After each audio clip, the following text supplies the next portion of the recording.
हम सब अक्सर अपनी जिंदगी को लेकर यही सोचते हैं ना कि हम खुद ही अपनी कहानी के मेन कैरेक्टर हैं। हाँ बिल्कुल, और हमें लगता है कि हम ही हीरो हैं। है ना। और सिर्फ कैरेक्टर ही नहीं, हम खुद को उस कहानी का डायरेक्टर भी मानते हैं। एकदम सही बात है। मतलब कहानी हम लिख रहे हैं, कैमरा हमारे हाथ में है, और कब एक्शन बोलना है या कट बोलना है ये भी हम ही तय कर रहे हैं। हाँ, हमें लगता है कि सब कुछ पूरी तरह से हमारे कंट्रोल में है। लेकिन जरा सोचिए, क्या हो अगर अचानक पता चले कि आपके हाथ में कभी कोई कैमरा था ही नहीं। बाप रे, ये तो बहुत ही डरावना ख्याल है। है ना। मतलब आप जो भी कर रहे हैं वो असल में कोई और ही चला रहा है। और यही बात आज की इस गहन चर्चा को इतना प्रासंगिक बनाती है। आज हम उस सबसे बड़े भ्रम को तोड़ने जा रहे हैं जिसे हम कंट्रोल कहते हैं। बिल्कुल। कि हम ही अपने जीवन के कर्ता धर्ता हैं। तो चलिए फिर सीधा विषय पर आते हैं। गीता के इस हिस्से की शुरुआत में अर्जुन बहुत ही सीधे और बुनियादी सवाल पूछते हैं।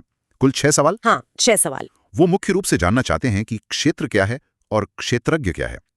अब ये शब्द सुनने में दर्शन शास्त्र के बहुत भारी भरकम शब्द लगते हैं। दर्शन शास्त्र के शब्द तो हैं। अगर हम इसे बिल्कुल आसान भाषा में समझें तो अर्जुन असल में क्या पूछ रहे हैं?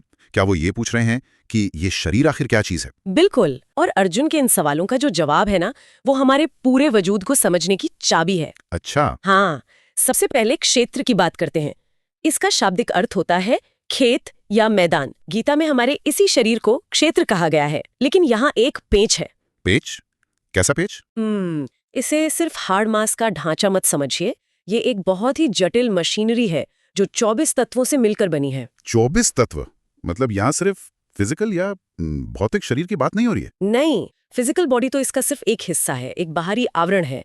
देखिए, मैं इसे ऐसे समझाती हूँ। 5 महाभूत हैं: पृथ्वी, जल, अग्नि, वायु और आकाश। जिनसे ये भौतिक ढांचा खड़ा हुआ है। बिल्कुल, लेकिन इस ढांचे को चलाने के लिए एक मानसिक और मनोवैज्ञानिक सॉफ्टवेयर भी तो है ना। उसमें आता है आपका मन, आपकी बुद्धि और आपका अहंकार। अच्छा, वो अहंकार जो हमें एहसास कराता है कि मैं हूँ। सही कहा। इसके बाद हमारी 10 इंद्रियां आती हैं। 5 ज्ञानेंद्रियां जिनसे हम दुनिया को महसूस करते हैं, जैसे आंखें, कान, नाक। और 5 कर्मेंद्रियां जिनसे हम काम करते हैं, जैसे हमारे हाथ, पैर या हमारी वाणी। एकदम सही। और अंत में आते हैं 5 इंद्रियों के विषय, मतलब रूप, रस, गंध, स्पर्श और शब्द। जब इन 24 तत्वों का आपस में इंटरेक्शन होता है ना, जब ये सब आपस में टकराते हैं और एक पूरा इकोसिस्टम तैयार करते हैं, तो इस पूरे सिस्टम को खेत या क्षेत्र कहा गया है। ओके। तो अगर ये 24 तत्वों का एक पूरा इकोसिस्टम या खेत है, तो इस खेत को जोतने वाला कौन है?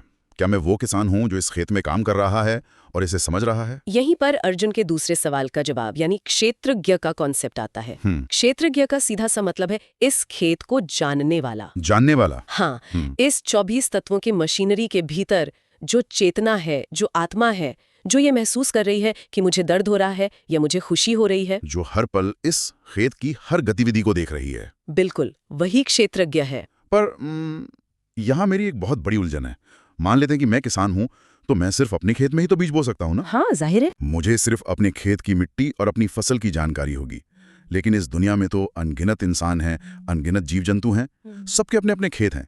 इन सारे खेतों के बारे में एक साथ कौन जानता है? हाँ, ये दर्शन शास्त्र का एक बहुत ही गहरा सवाल है जो सीधे हमारी चेतना और परम चेतना के बीच के फर्क को बताता है।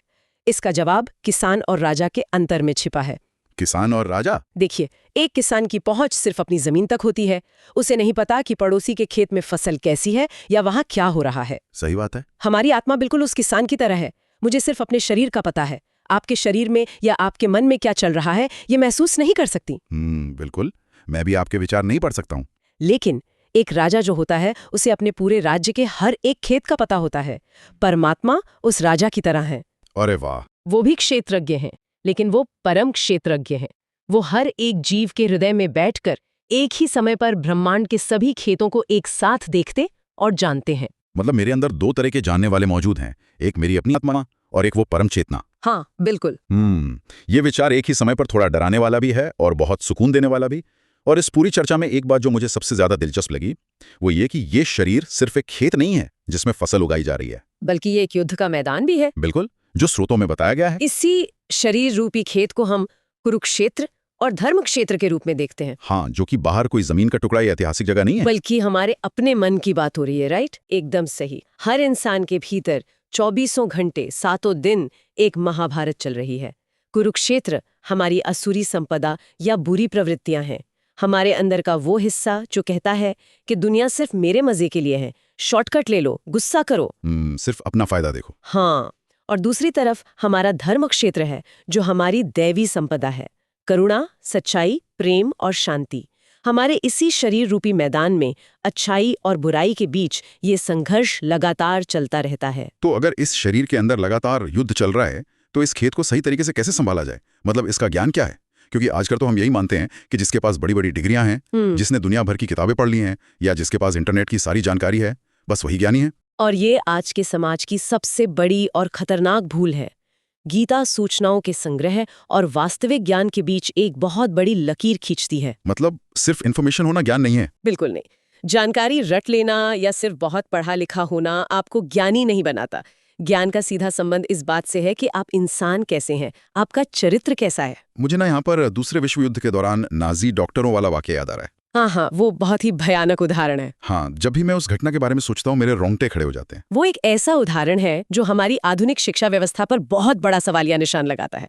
होलोकॉस्ट के कुछ सर्वाइवर्स ने बताया था कि नाजी कैंप्स में जो डॉक्टर और इंजीनियर मासूम लोगों और बच्चों पर खौफनाक प्रयोग कर रहे थे, वो कोई अनपढ़ या जाहिल लोग नहीं थे। बिल्कुल नहीं। वो दुनिया की सबसे बेहतरीन यूनिवर्सिटी से पढ़े हुए लोग थे। उनके पास दुनिया की सबसे बड़ी और प्रतिष्ठित डिग्रियां थीं। मेडिकल साइंस की उन्हें पूरी जानकारी थी, लेकिन उनके अंदर से करुणा, दया और इंसानियत पूरी तरह से मर चुकी थी। अब आप ही सोचिए, अगर आपकी शिक्षा आपको इतना क्रूर बना दे कि आप एक मासूम को तड़पाते हुए देखकर कुछ महसूस ही न करें, तो क्या उस शिक्षा को ज्ञान कहा जा सकता है? कदापि नहीं। वो सिर्फ डेटा है, सूचनाओं का एक ढेर है जो एक राक्षस के हाथ में लग गया है। ये वाकई बहुत भारी है। शिक्षा अगर चरित्र न बनाए तो वो एक हथियार से ज्यादा कुछ नहीं है। लेकिन अगर हम इसे आज के माहौल से जोड़कर देखें। हाँ, बताइए। आज तो दुनिया पूरी तरह से हसल कल्चर पर चल रही है। मैं सबसे बेहतर हूँ, मुझे किसी भी कीमत पर आगे बढ़ना है। इस आक्रामकता, दिखावे और अहंकार को ही आज सफलता की निशानी माना जाता है। ऐसे में ये जो वास्तविक ज्ञान आप बता रही हैं, जिसमें विनम्रता है, वो तो इंसान को इस कॉम्पिटिटिव दुनिया में पीछे धकेल देगा ना। हाँ, ये हमारे नजरिए का फेर है। हम अहंकार और आक्रामकता को ताकत समझ बैठते हैं, लेकिन गहराई से सोचिए, इसे फलों से लदे पेड़ के एक बहुत ही सुंदर दृश्य से समझा जा सकता है। फलों से लदा पेड़? हाँ, आपने देखा होगा कि जिस पेड़ पर फल नहीं होते वो एकदम सीधा अकड़ कर खड़ा रहता है। आंधी आती है तो वो टूट भी जाता है, लेकिन जैसे ही उस पेड़ पर फल आते हैं, वो पेड़ झुक जाता है। बिल्कुल। वास्तविक ज्ञान इंसान को कमजोर नहीं बनाता, बल्कि इतना मजबूत बनाता है कि उसे अपनी विनम्रता से डर नहीं लगता। ज्ञान के जो लक्षण बताए गए हैं, अहंकार का न होना, किसी को जानबूझकर कष्ट न देना, दिखावा न करना, हाँ, और हर परिस्थिति में अपना मानसिक संतुलन बनाए रखना, ये कमजोर होने के लक्षण नहीं है। ये उस व्यक्ति के लक्षण है जिसे दुनिया को हर पल कुछ साबित करने की बेचैनी नहीं है, वो अंदर से पूर्ण है। जो फलों से लदा है वो झुक जाता है। हाँ, ये बहुत ही गहरी बात है। और अगर इंसान के पास ये वास्तविक ज्ञान नहीं है तो वो उसी बेचैनी में जीता है। एकदम सही। उसे लगता है कि वो सब कुछ कंट्रोल कर रहा है, दुनिया उसी के इशारों पर चल रही है। और यहीं से अर्जुन के अगले सवाल, यानी प्रकृति और पुरुष का वो गहरा रहस्य शुरू होता है, जो हमारे सबसे बड़े भ्रम को तोड़ता है। कौन सा भ्रम? हम खुद को पुरुष यानी भोगने वाला और नियंत्रण करने वाला मान बैठते हैं। हमें लगता है कि हम पूरी तरह स्वतंत्र रूप से फैसले ले रहे हैं, लेकिन हकीकत यह है कि हमारी सारी क्रियाएं प्रकृति और उसके 3 गुणों के कारण हो रही हैं। 3 गुण? हाँ, सत्व, रज और तम। इन्हें आप हमारे दिमाग और शरीर को चलाने वाले 3 अलग-अलग केमिकल मोड या ऑपरेटिंग सिस्टम की तरह समझ सकते हैं। थोड़ा और आसान भाषा में समझाइए, ये मोड हमारी जिंदगी में काम कैसे करते हैं? देखिए, सत्व वो मोड है जब आपके अंदर एक शांत स्पष्टता होती है, जैसे किसी अच्छे ध्यान के बाद या किसी की निस्वार्थ मदद करने के बाद का सुकून। उस वक्त सत्व गुण हावी होता है। अच्छा, और रजोगुण? रज या रजोगुण वो मोड है जब आप बेचैन होते हैं, उसी हसल में होते हैं जिसकी आपने बात की, जब आपको लगता है कि बस वो अगला प्रमोशन मिल जाए तो जिंदगी सेट हो जाएगी। ये लगातार दौड़ने और कुछ पाने की अवस्था है। ये तो हम सब रोज महसूस करते हैं। और तमोगुण? तम या तमोगुण वो भारीपन है जब आप सुबह अलार्म बजने पर 5 बार स्नूज बटन दबाते हैं, आलस से भरे होते हैं या कुछ भी कंस्ट्रक्टिव करने का मन नहीं करता। हम सोचते हैं कि मैंने स्नूज बटन दबाने का फैसला किया, लेकिन असल में उस वक्त हमारे शरीर की मशीनरी पर तमोगुण हावी था। बिल्कुल, आप सिर्फ उन गुणों के प्रभाव में कठपुतली की तरह काम कर रहे होते हैं। 1 मिनट, मैं यहाँ आपसे पूरी तरह सहमत नहीं हूँ। अच्छा, क्यों? मैं मानता हूँ कि ये मूड होते हैं, मूड स्विंग्स होते हैं, लेकिन मैंने आज सुबह अपनी मर्जी से कपड़े चुने, मैंने अपना करियर खुद चुना है, मैंने अपनी लाइफ के बड़े फैसले खुद लिए हैं, तो मैं कठपुतली कैसे हुआ? मेरी अपनी कॉन्शियसनेस, मेरी फ्री विल का क्या? ये सवाल हर उस इंसान के मन में आता है जो इस कॉन्सेप्ट को पहली बार सुनता है।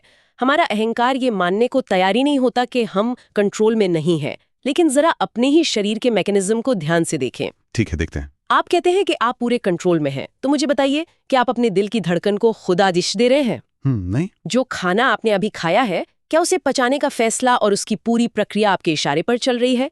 आपकी कोशिकाओं का बनना, खून का दौड़ना, ये सब कैसे हो रहा है? विज्ञान और चिकित्सा भी मानती है कि हमारे शरीर का सबसे महत्वपूर्ण और जटिल सिस्टम स्वतः चल रहा है। बाप रे, ये तो सच है। अगर मुझे हर पल खुद को याद दिलाना पड़े कि सांस लो, दिल धड़काओ, तो शायद मैं 2 मिनट भी जिंदा ना बचूं। बिल्कुल।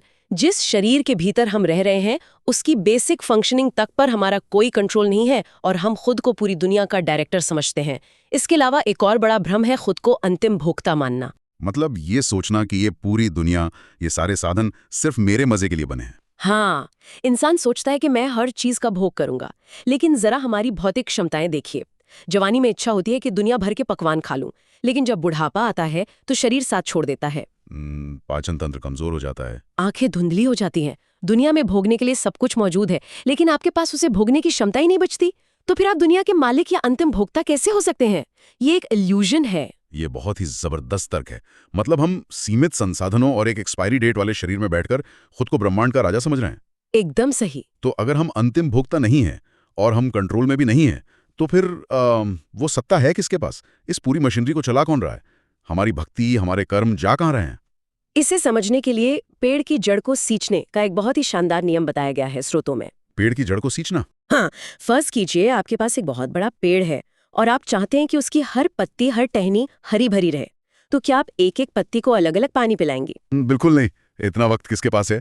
मैं सीधे जड़ में पानी डालूंगा, जड़ को पानी मिलेगा तो पूरे पेड़ को अपने आप मिल जाएगा। बस यही बात पूरे ब्रह्मांड पर लागू होती है। परमात्मा इस पूरे ब्रह्मांड की जड़ है, वही परम भोक्ता है। जब हम अपनी इच्छाओं, अपने कर्मों और अपनी भक्ति को उस जड़ को समर्पित करते हैं, तो पूरे ब्रह्मांड का पोषण अपने आप हो जाता है और हमारा खुद का भी। बिल्कुल। लेकिन अगर हम खुद को जड़ मानकर सिर्फ अपनी पत्तियों को चमकाने में लगे रहेंगे तो एक दिन सूख जाएंगे। इस बात को गहराई से समझाने के लिए महाभारत का एक प्रसंग बहुत सटीक बैठता है, द्रौपदी और दुर्वासा मुनि वाला। हाँ, वो कहानी बहुत ही सुंदर है। वो घटना इसी बात का प्रमाण है कि जड़ तृप्त तो सब तृप्त।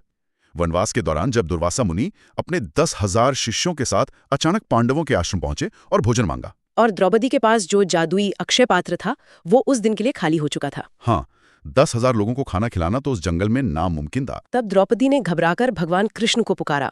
कृष्ण वहां आए और उन्होंने उस बर्तन में चिपका हुआ चावल का एक छोटा सा दाना खा लिया। अब सोचिए एक दाने से क्या होता है।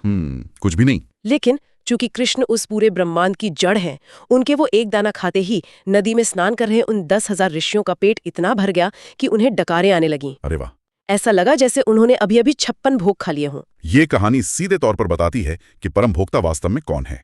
और सिर्फ कृष्ण ही नहीं, हमारी भावनाएं और भक्ति भगवान तक कैसे पहुंचती है, इस पर रघुनंदन ठाकुर का वाकया भी बहुत मार्मिक है। हाँ, वो घटना दिखाती है कि भगवान भाव के कितने भूखे हैं। रघुनंदन एक बहुत छोटा बच्चा था। एक दिन उसके पिता ने उसे भगवान गोपीनाथ की मूर्ति के सामने भोजन का भोग लगाने को कहा। अब बच्चा तो बच्चा है, उसकी मासूमियत में कोई खोट नहीं था। उसे लगा कि भगवान सचमुच अपने हाथ पैर से आकर खाना खाएंगे। उसने थाली रखी और बैठ गया। और जब मूर्ति ने खाना नहीं खाया तो वो बच्चा रोने लगा, जिद करने लगा कि प्रभु आप खाएंगे नहीं तो पिताजी मुझे डांटेंगे। और फिर जो हुआ वो हमारे भौतिक तर्कों से परे है। क्या हुआ? उस बच्चे की शुद्ध भक्ति और उसका विश्वास इतना गहरा था कि परमात्मा को उस भौतिक मूर्ति के माध्यम से सचमुच वो भोजन ग्रहण करना पड़ा। जब पिता ने आके देखा तो थाली खाली थी। बाप रे! ये दिखाता है कि भगवान के पास हमारे जैसे भौतिक हाथ, पैर या मुंह नहीं है। फिर भी परम क्षेत्रज्ञ होने के नाते वे हमारी सबसे गहरी भावनाओं को, हमारी नीयत को सीधा ग्रहण कर लेते हैं। ये बातें सुनते हुए मेरे दिमाग में बार बार कस्तूरी मृग का ख्याल आ रहा है। कस्तूरी मृग? हाँ। ये बात कैसे हमारे जीवन से जुड़ी है ये मुझे अब समझ आ रहा है। जैसे कस्तूरी मृग होता है ना, उसकी अपनी ही नाभि में कस्तूरी होती है जिसकी खुशबू से वो मदहोश रहता है। बिल्कुल। लेकिन वो मूर्ख पूरी उम्र उस खुशबू को जंगल की खाक छानते हुए बाहर ढूंढता रहता है। उसे पता ही नहीं होता कि स्रोत तो उसके अपने अंदर है। ये हमारी अपनी ही कहानी है। हम शांति, सुख और ईश्वर को दुनिया की हर बाहरी चीज में ढूंढते हैं, पैसे में, उपलब्धियों में, मंदिरों में, पहाड़ों पर, जबकि वो परम सत्ता, वो परम ज्ञान हमारे ही हृदय में बैठा है। एकदम सही बात है। ओके, तो अब यहाँ एक सबसे बड़ा सवाल उठता है, अगर ईश्वर मेरे ही हृदय में बैठे हैं तो वो वहां कर क्या रहे हैं? जब मैं कोई गलत काम करता हूं या कोई बहुत अच्छा काम करता हूं तो उनका रोल क्या होता है? क्या वो कोई सीसीटीवी कैमरे की तरह बैठे हैं या कोई जज बन के बैठे हैं जो मुझे हर गलती पर सजा देने के लिए तैयार हैं? गीता ईश्वर को किसी क्रूअर जज की तरह नहीं दिखाती जो आपको सजा देने के लिए बैठा हो।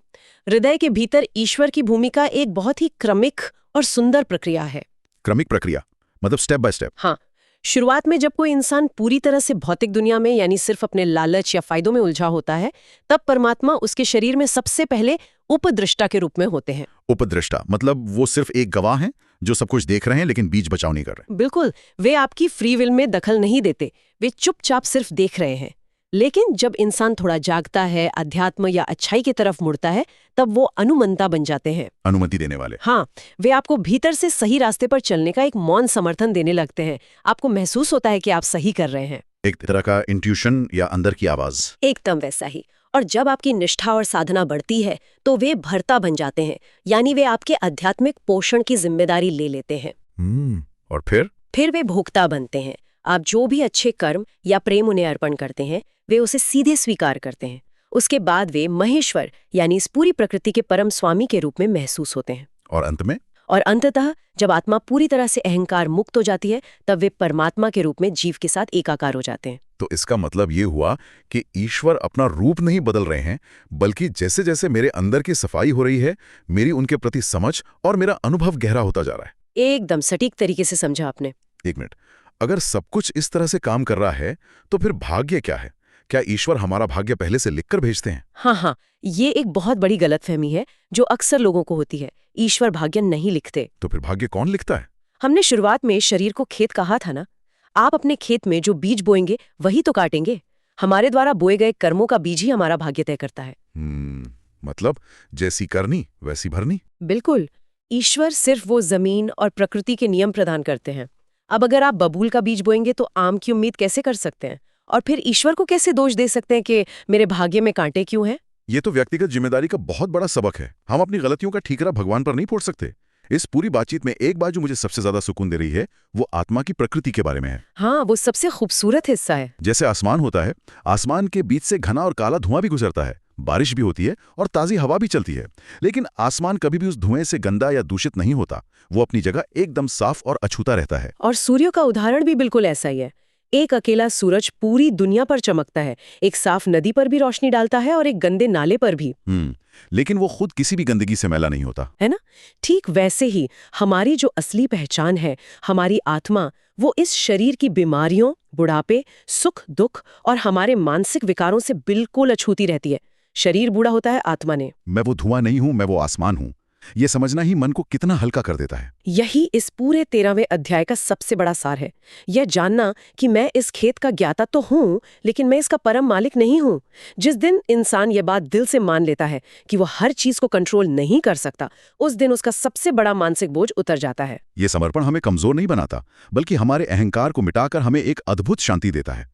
और हमारा अहंकार मिटते ही वो सच्ची विनम्रता, वो वास्तविक ज्ञान प्रकट होता है। बिल्कुल सही। तो आज की इस बातचीत से हमने ये समझा कि कैसे हम उस कस्तूरी मृग की तरह बाहर भटकने के बजाय अपने भीतर मुड़ सकते हैं, कैसे हम खुद को उन 3 गुणों की कठपुतली बनने से बचा सकते हैं, और कैसे अपने जीवन रूपी खेत में सही कर्मों के बीज बो सकते हैं।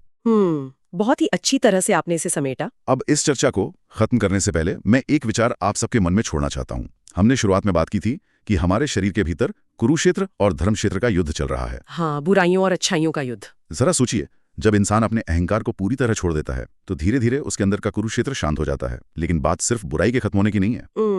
एक ऐसा भी बिंदु आता है जब धर्मक्षेत्र की, यानी उस अच्छेपन के प्रयास की भी जरूरत नहीं रह जाती, क्योंकि अच्छाई आपका स्वभाव बन चुकी होती है। कितनी गहरी बात है। उस एक पल की कल्पना कीजिए जब मन में न कोई द्वंद्व हो, न कोई युद्ध, जब अच्छाई और बुराई दोनों का शोर पूरी तरह से खामोश हो जाए। आत्मा और परमात्मा के बीच की आखिरी दीवार गिरने से ठीक पहले का वो क्षण कैसा होता होगा?